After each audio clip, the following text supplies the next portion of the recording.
So you already know and already feel the burdens of high inflation and the upscale crises of gas and energy and food prices and the cost of living continuing to soar.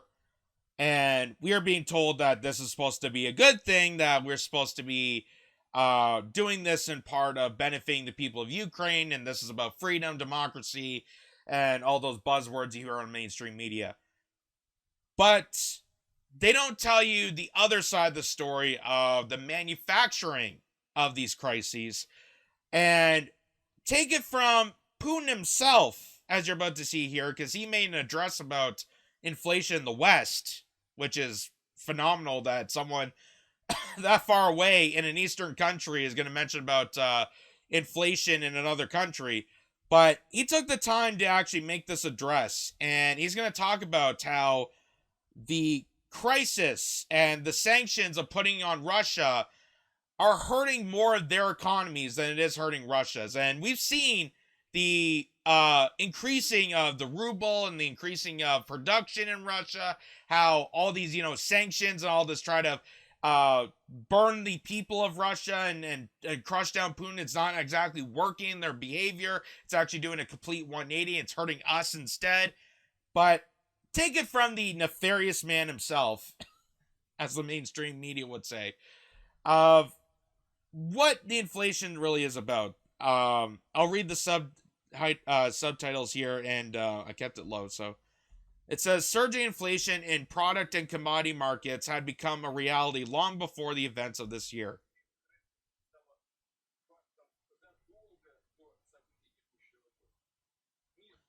The world has been driven into this situation by many years of irresponsible macroeconomic policies pursued by the G7 countries,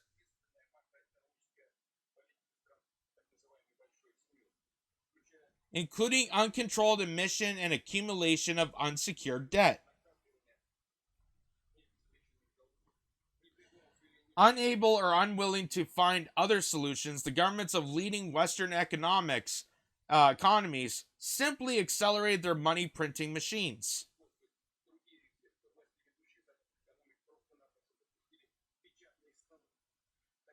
and used its ignorant method to cover up their unprecedented budget deficits. I have already cited this figure. Over the past 2 years, the money supply in the United States has grown more than 38%.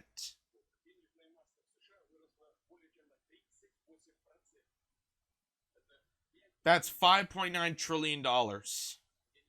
The EU's money supply has also increased dramatically over this period. It grew by almost 20%, or 2.5 trillion euros. Today's rising prices, accelerating inflation, and shortages of food and fuel, and problems in the energy sector are the result of a system-wide errors in the economic policies of the current US administration and European bureaucracy. So they printed money in huge quantities, and then what? Where did all that money go? It obviously went towards purchasing goods and services outside the West. This is where the newly printed money flowed. They literally begun to vacuum up and sweep out global markets.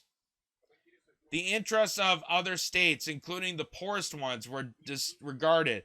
They left without scrapes or exorbitant prices.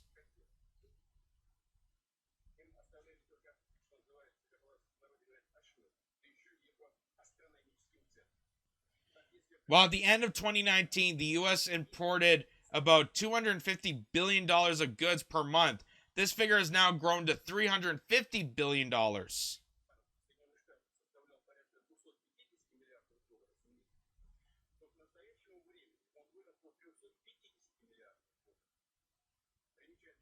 It is noteworthy that the growth was 40%, exactly in proportion to the unsecured money supply printed in recent years.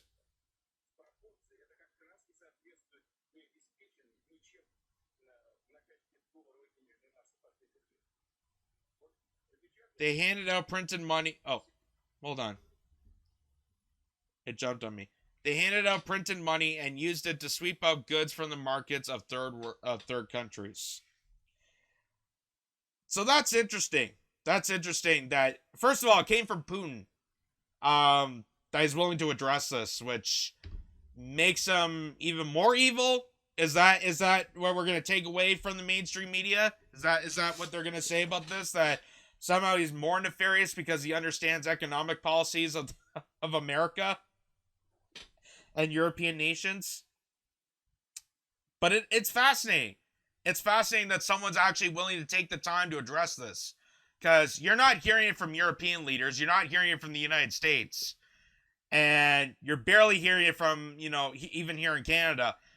But coming from Russia, coming from Putin himself, it's noteworthy. But it's interesting. And I don't know the exact turns about inflation. Like, I'm not an economist. I don't have really any higher up knowledge about economics. Like, you have to listen to economists. That's why I listen to people like Richard Wolff or other people, Stephanie Kelton, discuss about this. But it's interesting because they always say that the reason for inflation, or what I've always been told, is the reason for inflation is the fact that we print an exorbitant amount of money and it doesn't go towards the benefit of production. That's what I've been told about this. It's all about more printing money and the more flow of money, and that's why we have high costs of things. But the thing I don't understand, and maybe someone can disagree with this or agree or whatnot, like I said, I don't have any higher up economic expertise on this, is that if this is about money flow and printing out more money, then why did it take the Russian sanctions to have this much high inflation? Like, we've been printing money for the military industrial complex for years. We've been printing out money for tax breaks for the rich. We've been printing out money for subsidiaries for the gas and oil industry. So why did that not cause more inflation than what's happening now? Like, that's the thing I don't understand about it, is if they say that it's because of the flow of money and we're just printing more money, wouldn't those make it even higher? Like, when we have higher inflation for decades, like when we have this level of inflation for decades, then because the amount of money that we're printing for, mega tycoons and oil industry and stuff like that. Like, I don't understand that. I don't physically understand that, but like I said, I'm not an expertise in economics, but it's fascinating to hear about this. It's fascinating that someone is actually willing to take the time to address this, to address the crisis and maybe make sense of it. Because we've always been told throughout this inflation crisis that, it's because of COVID, or it's because of, the sanctions, and we're doing this for the benefit of Russia, or the benefit of Ukraine against Russia. There was that one economist that was always a douche that was saying, like, oh, I'm willing to pay an extra $2 a gallon at the tanks, but it's for the benefit of Ukraine, so you better shut up and deal with it. Like, it's ridiculous. But here comes Putin, the nefarious guy that everyone's supposed to apparently hate. And here he is talking about economics. Here he is talking about, hey, maybe there's a problem with how they're spending the money, how they're printing the money, where that money is going towards. Maybe actually sit down and have rational discussion about it. And they're still going to call him nefarious. They're still going to call him evil. I bet you if CNN ever took this video and try to do a piece on it, they're going to say that this is some sort of third reign of Soviet era, takedown. Like, it's just ridiculous. But the reason why I found this interesting and why it's so noteworthy to take in count is because you've seen how the Russian economy is compared to the rest of the world, and how these sanctions are actually benefiting the greater of Russia. As the New York Post pointed out, and we showed this before, Russian ruble is the best performing currency of 2022, despite the sanctions. It's the global currency of the world right now. China and Russia are dominating the economic markets right now because they partnered up. And now the rubles, the yen, they're all teaming together. Saudi Arabia is chipping into it. Other markets are siding with. African nations are siding with China. Like, it's hurting the Western democracies because of these sanctions, because of this rollout of money that we're putting into Ukraine and just wasting it because it's not doing anything. It's not benefiting people. It's not benefiting, the sovereignty of Ukraine or anything to do with economics. It just has to do with the fact that we're having massive transfers of wealth and our finances and resources towards the war empire, which is crumbling. It's crazy. Here's also this to note out. Russian ruble soars to 4-year high against US dollar. 4-year high against the dollar. That's pretty remarkable.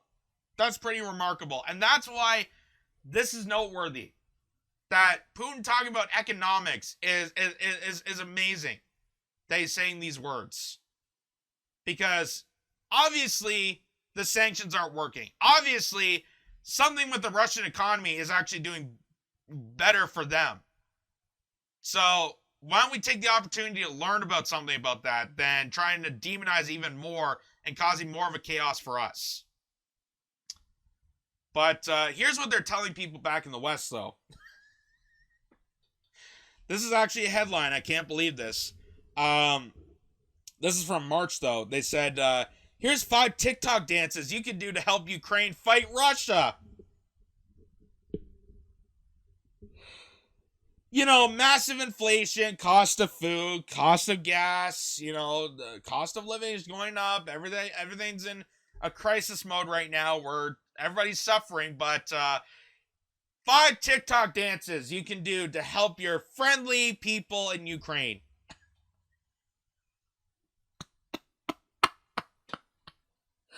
Dances. TikTok dances to help people in Ukraine.